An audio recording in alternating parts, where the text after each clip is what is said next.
1, 2, 3, 4, 5, 6, 7, 8, 9, 10, 11, 12, 13, 14, 15, 16, 17, 18, 19, 25, 37, 49. There's like 500 extra holes in this firewall that I don't need. In this video, we're going to get rid of some of them.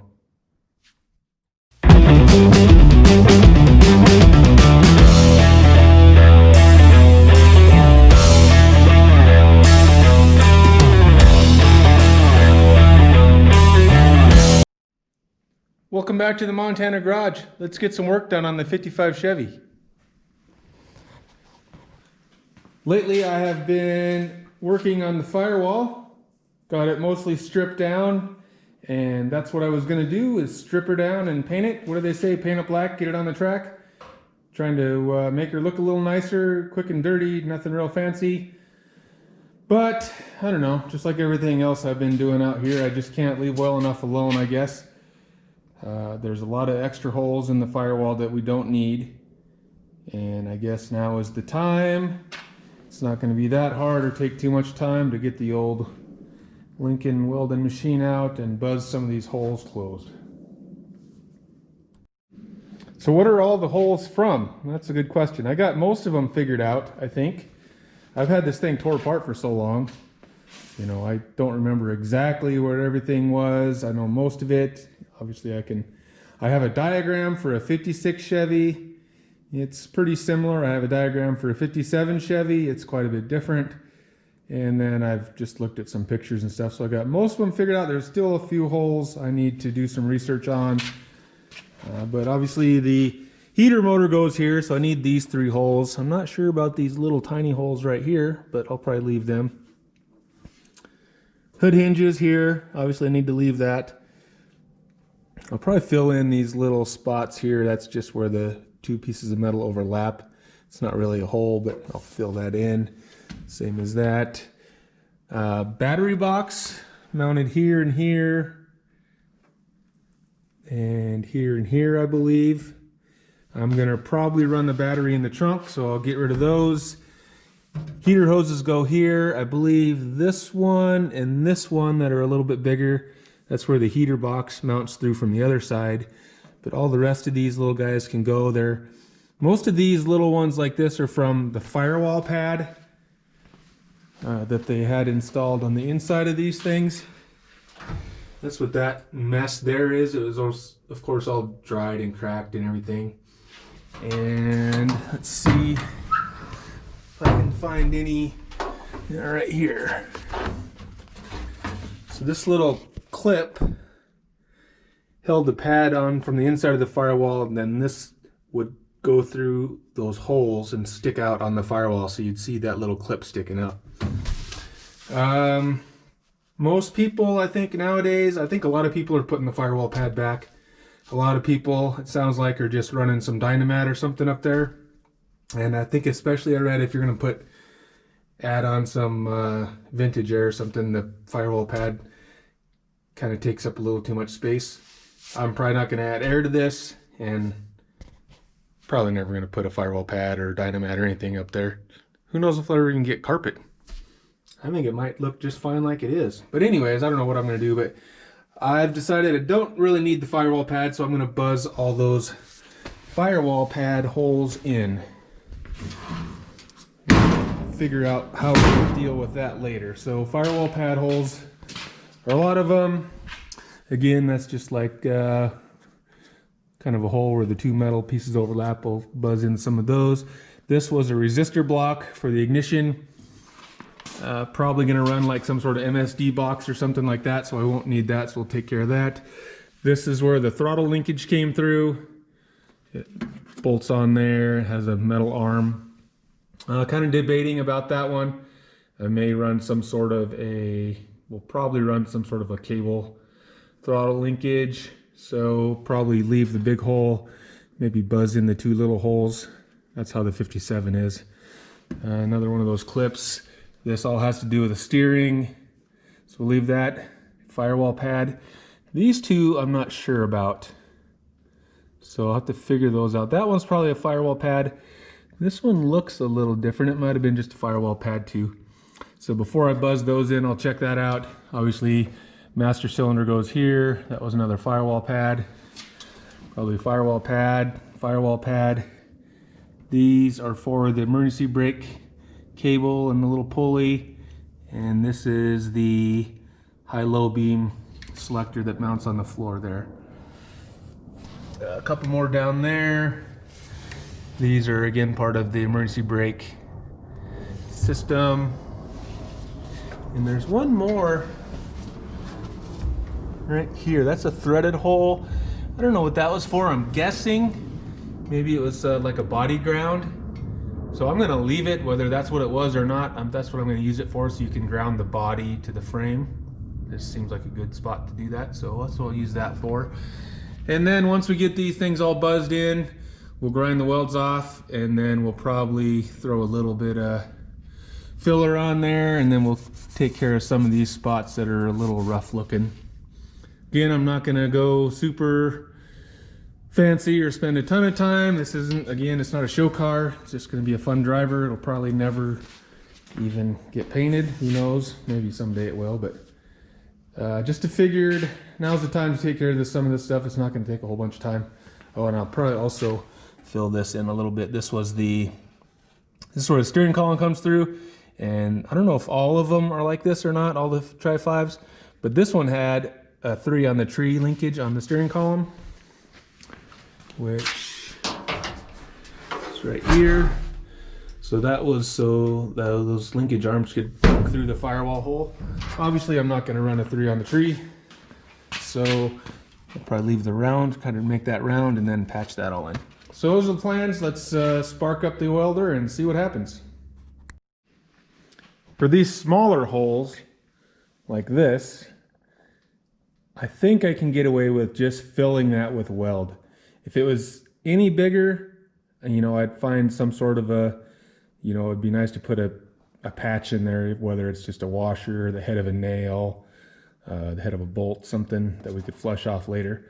I'm going to start with just trying to buzz them in. I think they're small enough that I'm not going to build too much heat, and we can just take care of them that way with some weld. So that's what we'll try first. If that doesn't seem to work, then we'll go to plan B. So let's get going.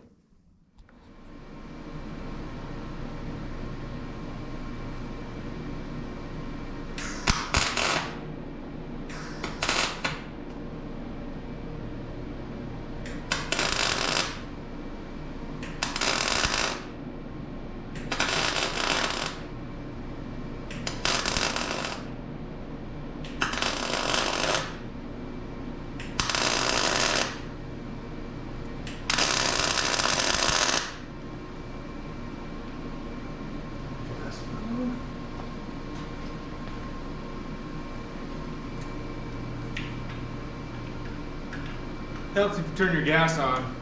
Thought those welds looked a little funky.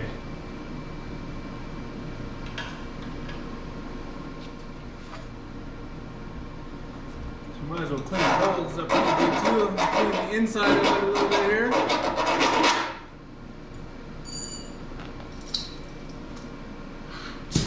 Air ready to cool it with. And we'll try another round with some welding gas flowing. That ought to make it a little better.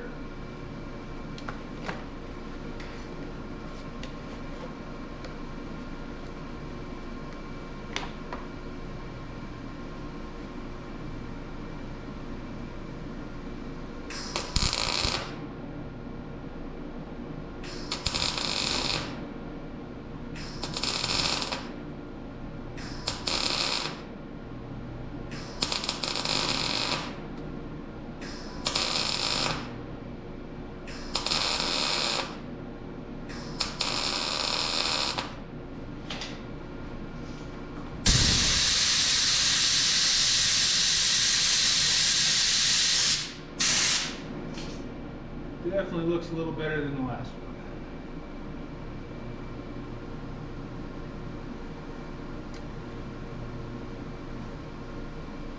Alright, so these two I want to check on. one I'll probably check on also. That should be a firewall pad.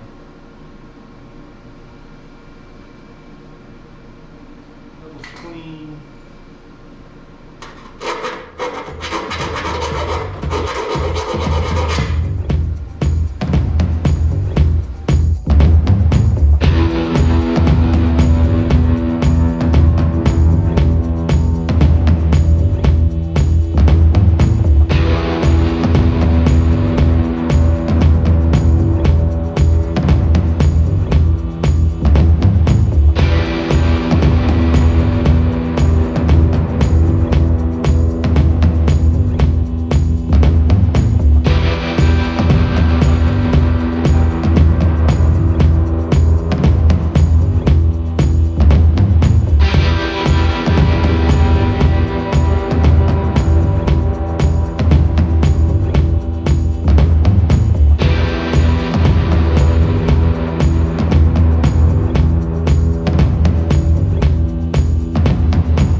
This is why you got to be careful with your welding. I was welding firewall holes in. I had that shit laying inside my car, and I ran inside for about a half hour and ate some dinner, and I came back out to a smoke show. So I got pretty freaking lucky. Nothing else, just that insulation was in there. Must have threw a couple sparks on it. And it's just been sitting in there smoldering like that. Whew. So, I guess I already knew this, but lesson learned, always a good idea after you're done welding, just to make sure nothing's freaking on fire before you leave. Man, I got lucky. Could have burnt down the whole Montana garage.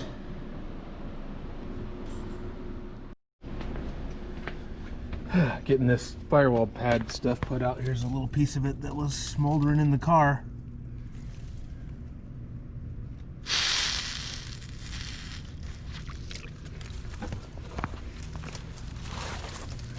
Burn that hole right through that piece, and a little bit on this piece. I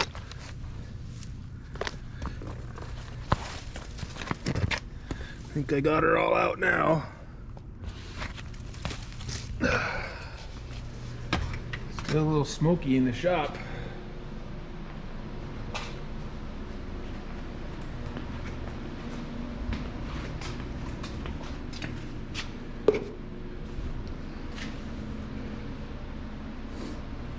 Oh man. Got the heat on, but now I gotta frickin' air the place out, so I guess I just will turn the heat off.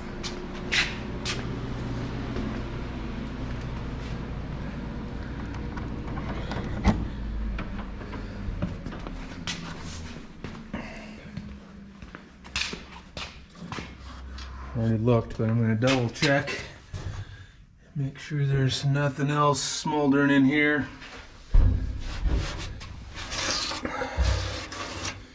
Before I do any more welding, I'm gonna come suck all them fibers out of there. Get that shit thrown away. Man, that was close. I could have screwed up big time on that one. Always check when you're done welding, peeps.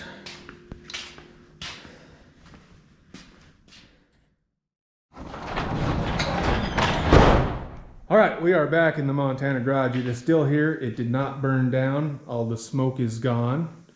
Oh, hey, K&N sent me an awesome banner and some swag and a sweet filter. So they think we're doing a good job out here in the Montana garage. So thank you to K&N. Anyways, all the smoke is gone because it's been like 4 days since I was out here and almost burned the place down. But I still have more welding to do on the 55 firewall, and I'd like to get that done tonight. Before I do the welding though, I'm gonna look inside the car here and make sure there's nothing else that looks like it might start on fire. Like, for instance, it'd be a bad idea to leave big pile of insulation right over there on the floorboard, so don't do that. I'm gonna get all my welding done, and then I'm gonna look in here again and make sure there's nothing actually on fire. Hopefully I can remember to do it that way every time from here on out. So I almost burned my junk down the other night, and I don't want that to happen, so I'm going to make sure and double, triple check whatever it takes. Also, hopefully, maybe me sharing my story about almost burning this place down will make somebody else think twice, double check, triple check. If you're welding or grinding or anything that might start a fire, before you leave, look around, make sure there's nothing smoking, smoldering, or actually on fire. I don't want anybody else to actually burn their stuff down either. Anyways, all that said, I think I got enough footage to get this one video out. I'm going to do this firewall in a 2 or 3 part series of me getting the, smoothing or, kind of smoothing the firewall. We're not going crazy on it. But I want to get some content out. I got a lot of new subscribers. A lot of people have been watching and commenting and that sort of thing, so I appreciate that. If you guys want to keep watching, commenting, liking, and subscribing, I'll do my best to keep coming out here in the Montana Garage and keep making some more cool Tri-5 content. See you on the next one.